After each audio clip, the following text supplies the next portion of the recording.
All right, so for my section of the workshop, I want to communicate and share my experiences regarding column advancement. Specifically, I want to talk about the pros and cons, and also sort of more about the process, because I was really lost regarding this process when I first heard about column advancement. So I thought it was important to share. And by the way, I just wanted to preface this with, I'm not an expert in this area. If you want to speak to somebody who's more like an expert in the area, you can reach out to Inger Stark, who's our staff development officer.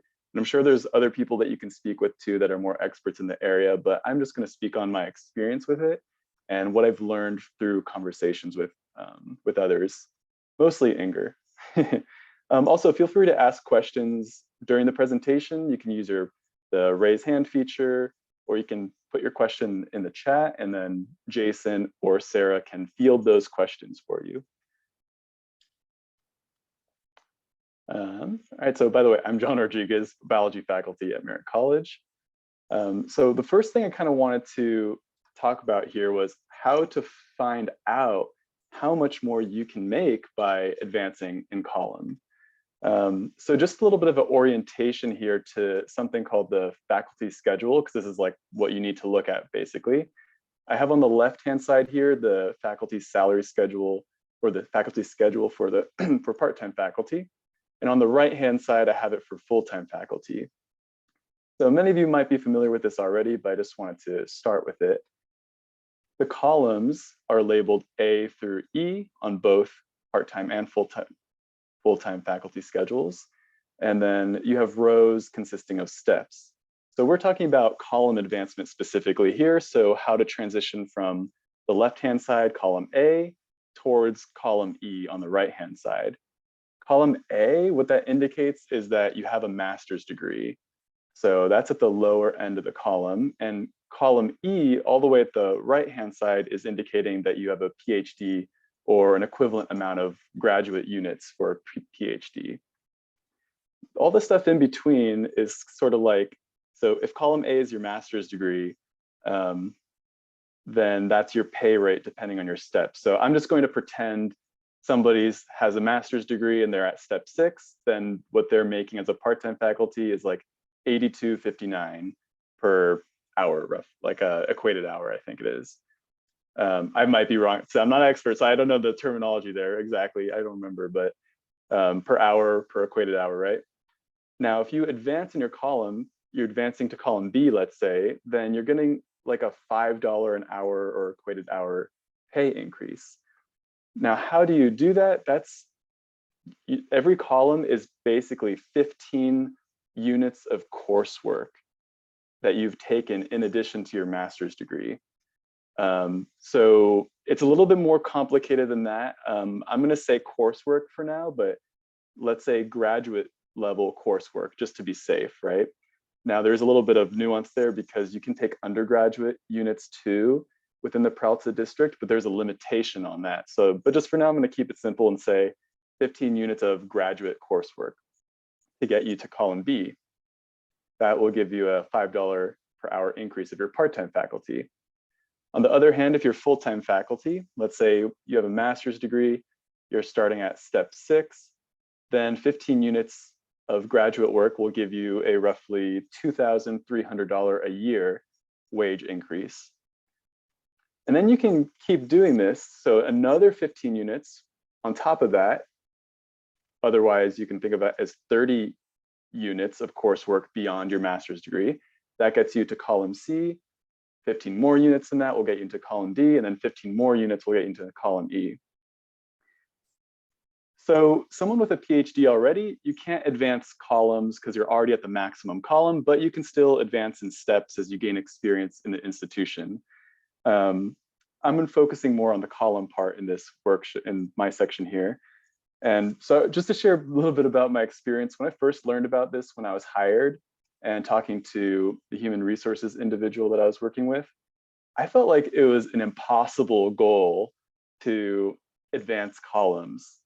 The reason why I thought it was impossible, I was thinking to myself, there's no way while I'm working full-time that I can also attend and pass a graduate level course and several of these courses to advance columns, Plus I was thinking, grad school's expensive and it's like hard to apply for.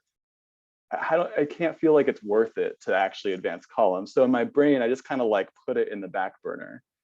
But what I want to share with you today is actually it's not at all as difficult as what I was making it out to be back when I was first hired and my initial impressions of this. And I want to share the process and kind of those pros and cons with everybody today. By the way, if you want to access these salary schedules, the link will be at the bottom here, and I can share the presentation at the end too. So wage increases are an obvious advantage, but there are other benefits too. So just want to share this real quick, that by choosing the right coursework that you take for professional development reasons, you could increase retention in your classrooms with your new teaching strategies. You can build confidence and credibility with your new skills and knowledge. You can re-energize your own creativity towards your work. You can make your work more efficient for the long term. You can build your resume, which can help with things like transitioning from part-time to full-time, like Sarah was mentioning about, and with LinkedIn and all that. And it's also a win for the entire college when lots of faculty are taking the time to develop themselves professionally.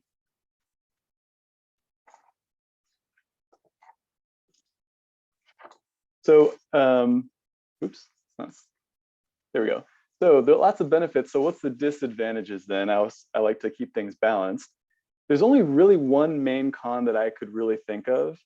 And that is if you ever move and stop working for the Peralta district, it's not guaranteed that whatever coursework that you've taken that have applied to column advancement within the district here, it's not guaranteed that that will also help you advance in salary in another district, in another state, or within California, but in a totally different district. So there's not a guarantee about that. It really depends, because every school district, every community college district is different. But nevertheless, these other benefits are still there. You can build your resume, etc. So I think the benefits definitely outweigh the disadvantages, but everyone has to make that decision for themselves. So I want to start with what in my opinion, is the most practical and most straightforward way to do column advancement. The idea is to take 3-unit courses, graduate courses specifically, that are about 4 weeks long. They're not an entire semester, so they're chunked in smaller periods of time. And then take those smaller, short courses sequentially, so you're not bombarded all at the same time with a bunch of graduate work. This helped me reduce stress and workload. With this method, with the 3-unit classes, 4 weeks long, you could take 15 units in the time span of 20 weeks, which is just a little bit over a semester. So just as an example, this is actually my own specific plan that I'm using to kind of advance columns to get my 15 units of graduate coursework done. So the first course that I have already taken, Equity and Culturally Responsive Online Teaching. That's a 3-unit course that was spanning from November 15th to December 12th, so 4 weeks long. Then I'm starting up in a couple days 10-10-10 Communication That Matters, then going to Assessment in Digital Learning, Introduction to Teaching with Canvas, and lastly, Creating Accessible Course Content. So I just found courses, and I'll show you where to go for that, but I basically found courses that fit in this sequential order so I could minimize the load over time and get those 15 units for myself and have that professional development under my belt. So that's the idea. Now, the general steps to do this thing, which is pretty practical in my eyes, it's to first confirm the number of graduate units you already currently have, and to then figure out how many graduate units or coursework units you have left to actually advance a column. So for myself, I ended up I got to column B, so I needed 15 units, and I confirmed, yes, I do need 15 units to get to column C. The person you email to make sure how many units you have already is if you're at Merit or BCC, you talk to Julie Mai, who's the college's human resources generalist.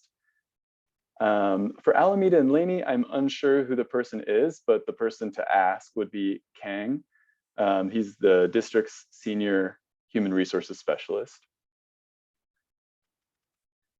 Then what you do, this is kind of fun part here, is you register for courses using the California Virtual Campus online network of educators, also known as @ONE.